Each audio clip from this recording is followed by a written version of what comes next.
હું તો મજાક કરું છું.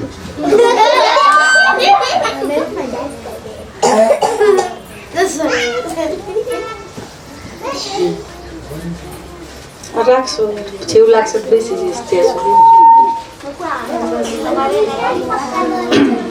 શું છે વાર્તાનું નામ? બળ કરતા બુદ્ધિ ચડે. વાર્તામાં એક તળાવ હોય છે.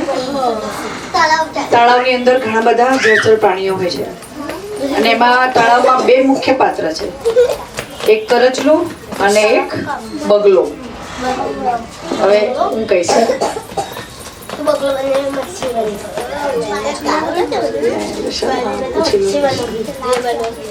આ શું છે? હા, એટલે એને વાર્તામાં એનું નામ આપ્યું છે કરચલું. કરચલું.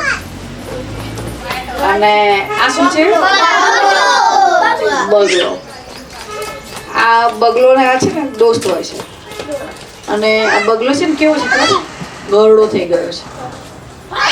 તો આપણે ગરડા બગલાની અને એના દોસ્ત કરચલાની વાર્તા. આ બંને ક્યાં રહેતા હોય છે? તળાવમાં રહેતા હોય છે. અને તળાવની અંદર બહુ બધી માછલીઓ ને બીજા મગર ને જળચર બધા હોય. તમારી જેમ બધી બહુ બધી માછલીઓ. આપણે માછલી બનવાનું છે. પહેલા હું તમને વાર્તા કરી દઈશ, વાર્તા કહીશ, પછી આપણે આખી વાર્તાને બનાવીશું. હા, બધું બનાવીશું તો તમને ખબર પડી જ જશે. એટલે વાર્તા બહુ ધ્યાનથી સાંભળજો કે પછી વાર્તા પૂરી થયા પછી આપણે શું કરવાનું છે. હું જેને જે વસ્તુ કરવા માટે કહીશ વાર્તામાં જવાબ આપવાનો અને પછી આપણે આખી આ વાર્તાને બનાવવાની. તળાવ બનાવીશું, તળાવમાં અંદર બધા તળાવના પ્રાણીઓ બનાવીશું, જળચર પ્રાણી, અને આખી વાર્તા ફરી તમારે કરવાની છે. પહેલા હું કહીશ પછી આખી વાર્તા તમારે કરવાની છે. બરાબર ને? તો જો હવે બગલો છે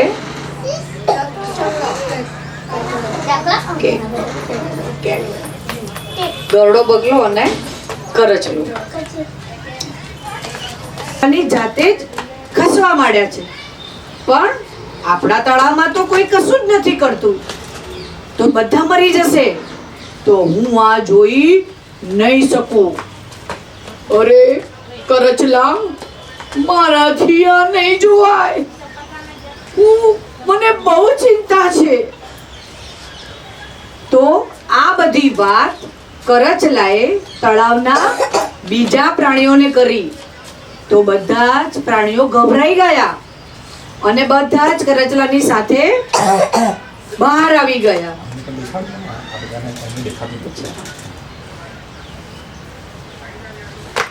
આ કરચલો તળાવમાં ગયો અને બધા તળાવના પ્રાણીઓને લઈને બગલા મામા પાસે આવ્યો અને બધા પ્રાણીઓએ કહ્યું, બગલા મામા, અમે આ વાત સાંભળીને બહુ ચિંતામાં પડી ગયા છે. તમારી પાસે કોઈ રસ્તો છે તો અમને બતાવો. તો બગલા મામા કે તમે મારી વાત સાંભળશો તો હું બતાવું. જગ્યાએ એ માછલીઓને એક પથ્થરની પાસે પટકીને ખાઈ જતા હતા. એટલે કરચલાને ખબર પડી ગઈ કે આ ઢગલો ચોક્કસ માછલીઓના હાડકાનો જ છે. કાકાએ શું એમને શું લાલચ આપી હતી ખબર છે? કે આ સરોવરમાં જવા બધા કેમ તૈયાર થઈ ગયા? એ સરોવરને એમને લાગે એટલું મોટું સરોવર છે, પાણીથી ભરેલું છે, કેટલાય વર્ષો સુધી દુકાળ પડે ને તો પણ એ સરોવરનું પાણી ના ખૂટે. એટલી મોટી મોટી વાતો કરી હતી. એટલે બધાને લાલચ આપી. એમાં કમળથી આખું તળાવ છવાઈ ગયેલું છે, વેલાઓથી ભરેલું છે અને પાણીથી ભરેલું છે. આ બધી વાતો સાંભળીને જ બધા તૈયાર થઈ ગયેલા. પણ મામા તો સાચી વસ્તુ એકૈયામાં સરોવરમાં મૂકતા નતા. એટલે કરચલાએ દૂરથી જોયું એટલે ખબર પડી ગઈ. એટલે મામાને શું કહે છે? મામા, તમે ક્યાં સુધી તમારી પીઠ ઉપર મૂકીને મને ચાલશો? સરોવર કેટલે દૂર છે એ તો બોલો, તમે થાકી જશો. ત્યારે મામાએ કરચલાને શું કહ્યું ખબર છે?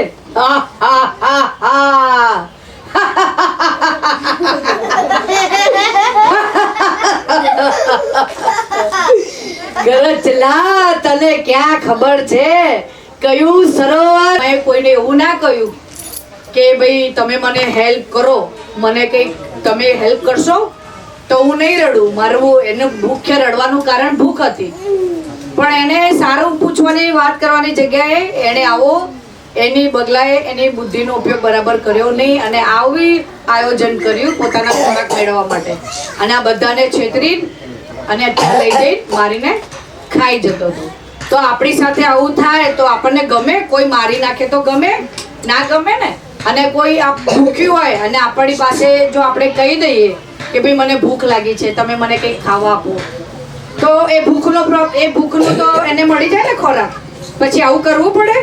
ખોટું આયોજન કરવું પડે કે ભાઈ આવું જુઠ્ઠું બોલવું ને તળાવમાંથી લઈ જાઉં ને પછી ત્યાં મારીને ખાઈ જવું?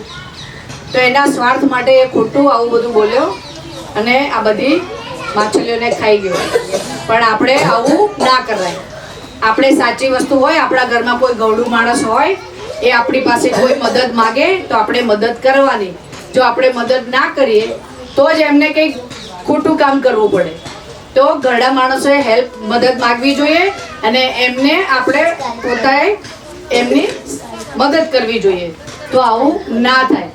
તો હવે આપણે શું કરવાનું છે? આપણે જે અહીંયા વાર્તા બનાવીશું ને એમાં આપણે માછલીઓને મારવાની નથી, આપણે મદદ કરવાની છે બગલા મામાની.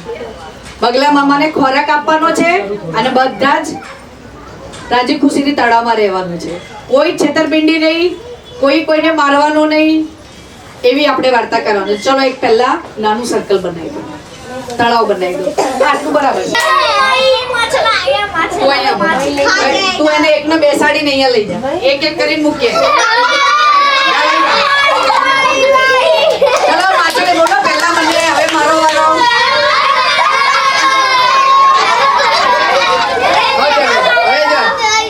બોલે મામા મારો વારો, મામા મારો.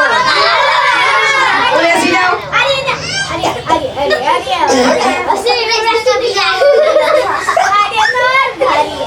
ચલો મામા બોલો, મામા લઈ જાઓ.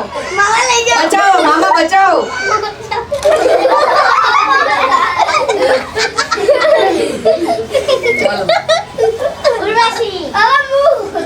પહેલા હું બોલો બે જણા. પહેલા હું.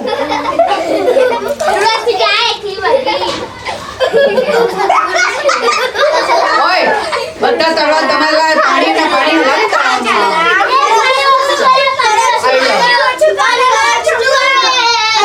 ના હવે તું છે ને બોલ મામા હવે મારો વારો. મને પહેલા કેમ નહીં લઈ જતા? બોલો.